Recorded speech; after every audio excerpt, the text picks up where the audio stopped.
Hello everybody, see you again with me in TOEFL for Beginners. Okay, today we will discuss fourth skill. Okay, what is it? Look at here.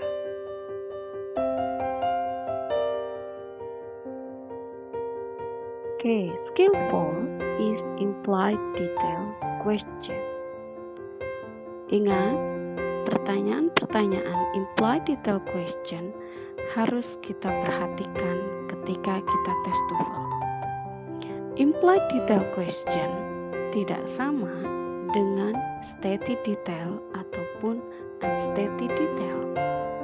Implied detail question adalah pertanyaan yang tersirat di dalam teks. Pertanyaannya apa saja? Mari kita lihat. Okay, this is the question of implied detail. It is implied the passage that it can be inferred from the passage that it is most likely that what probably happened. Jadi, di dalam implied detail question adalah kemungkinan-kemungkinan yang terjadi di dalam teks. Oke, kita lihat soalnya. TOEFL exercise 4, passage 1. Langsung ke pertanyaan. The Seas Tower is probably. Jadi kemungkinan Seas Tower itu adalah, lihat di sini, paragraf awal. Sampai tahun 1996, the Seas Tower was the tallest. Di sini adalah pakai was, past tense. Artinya sudah terjadi. Implied detail question, tolong diingat, yaitu kemungkinan yang terjadi di dalam teks dan makna yang tersirat atau makna yang tersirat di dalam teks. Artinya kita harus memakai logika. Okay, number 1, the Seas Tower is probably A, B, C, D. Karena lihat di sini, sampai tahun 1996, okay, Seas Tower adalah the tallest building, adalah gedung yang tertinggi di dunia. Kalau kita urutkan, kalau kita bandingkan dengan tahun 2020, artinya sudah banyak gedung-gedung yang tinggi dari Seas Tower. Okay, which one? Number 1? Good. Who's the correct answer? Which B, no longer the tallest building in the world. Tidak lagi menjadi gedung tertinggi di dunia. Number 2, it can be inferred. Bisa disimpulkan dari teks di atas bahwasanya Chicago, kota Chicago itu apa sih? Oke, line kedua, baris kedua. It is located in Chicago whose nickname is the Windy City. Artinya Windy City. Good.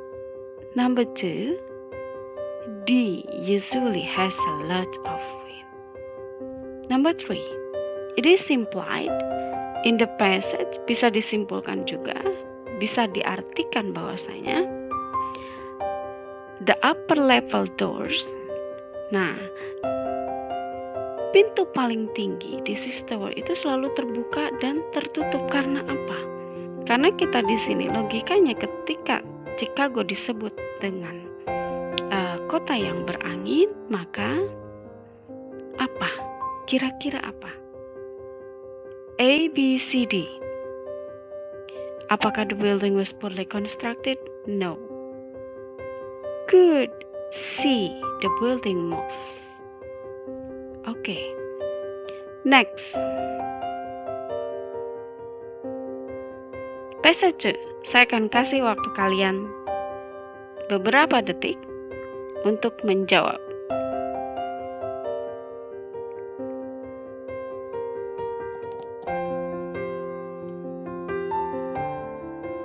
Number 4, 5 and 6. Oke, done? Oke, number 4. Siapa yang jawabannya betul? Number 4 is could be taken from job. Number 5, it existed 600 years ago. Number 6, fewer than a million Smith. Kenapa nomor 6 fewer than a million Smith? Oke, lihat di line keempat.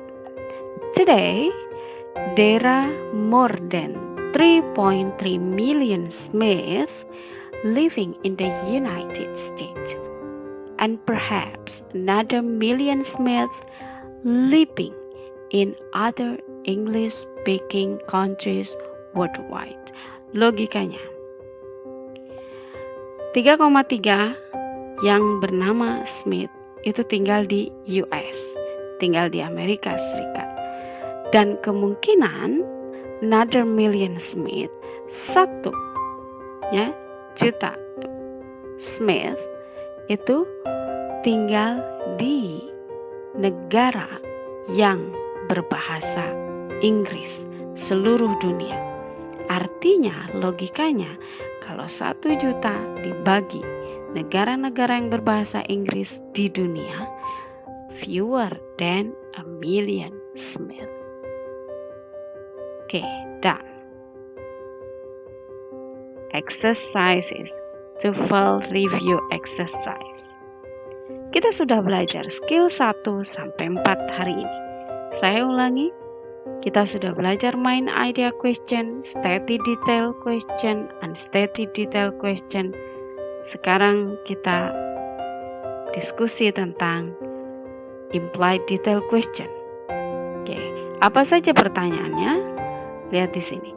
Number 1, which of the following is the best title? Artinya adalah kita ditanya tentang main idea question. Number 2, according to the passage, a quail came from. Artinya stated detail. Oke, 1, 2 aja dulu dikerjakan. Saya kasih waktu beberapa detik.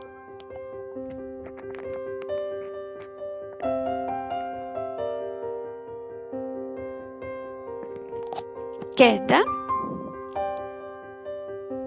number 1, the correct answer is quill pens for lefties and righties. Di sini judul yang paling mendekati adalah quill pens for lefties and righties.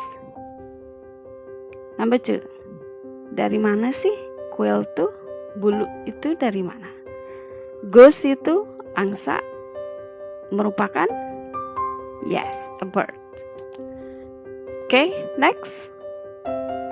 Still review exercise number 3, 4, and 5. Saya akan kasih waktu kalian beberapa detik.